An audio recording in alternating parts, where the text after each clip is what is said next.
তোমারে দেখলাম মাসুদ ভাই, যারে আমি একেবারে হারাইলাম।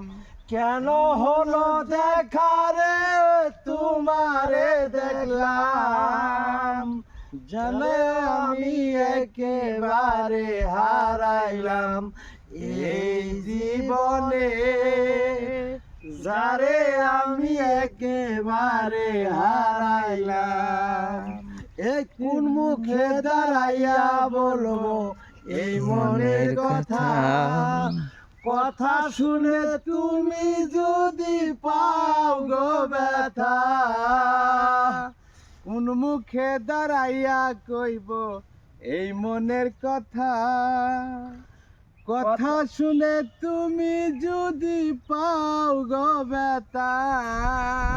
নিজের হাতে নিজের মাথায় কুড়াল মারিলাম, যারে আমি একেবারে হারাইলাম এই জীবনে, যারে আমি একেবারে হারাইলাম।